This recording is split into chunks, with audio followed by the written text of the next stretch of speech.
Complaining may seem harmless, but it's like carrying an invisible backpack full of stones.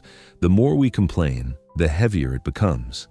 This habit blinds us to the blessings and opportunities around us, turning ordinary days into unbearable burdens. When we learn to stop complaining, we begin to see life through different eyes.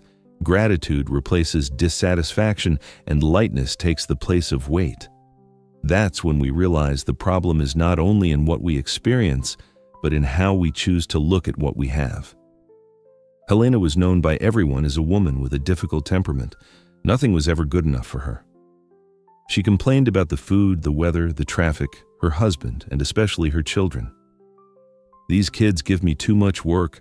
I don't have a single minute of peace," she would say with a sigh as she cleaned something or tidied up the mess around the house. Each day felt like a burden. Deep down, she loved her family, but exhaustion and routine made her forget it. Her speech had become a constant lament, and any reason was enough to criticize the life she was living. One afternoon, after an exhausting day, Helena sat down on the couch intending to rest for just a few minutes. Her body felt heavy, her mind boiled with dissatisfaction, and without realizing it, she fell asleep. When she opened her eyes, the house was far too silent. She called for her children, but there was no response. Her heart began to race.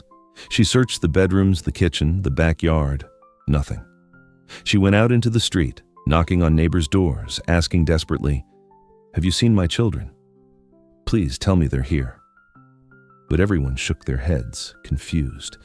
Desperate, she ran to her mother's house. There she sought comfort, but what she heard was even more disturbing. "Daughter, are you okay?" her mother asked tenderly. "You never had children." Helena froze. "What do you mean, Mom? Of course I have. João and Clara, my babies," she pleaded, her eyes filling with tears. But her mother only hugged her, like someone consoling a lost soul.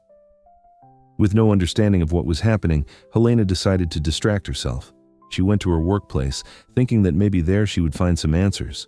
But when she entered the company, she noticed something was wrong. No one knew her. A security guard approached and said, "Ma'am, I believe you're mistaken. You've never worked here." It felt like the ground vanished beneath her feet. Once again, her world had turned upside down. She left staggering, her mind spinning and her chest tight.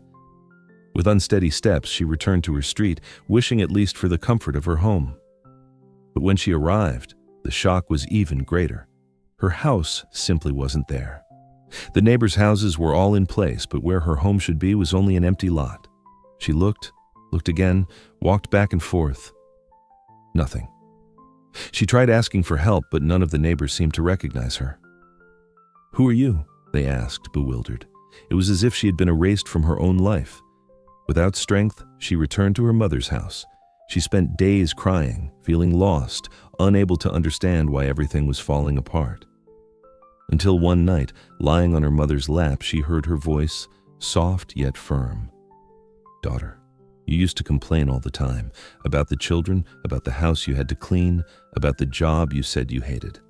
Life gave you precious things, but you could only see the weight of them." Helena remained silent, absorbing every word. Slowly, her mother's voice began to fade, as if echoing from far away. And suddenly, familiar voices cut through the air. "Mommy! Mommy!" Startled, she opened her eyes.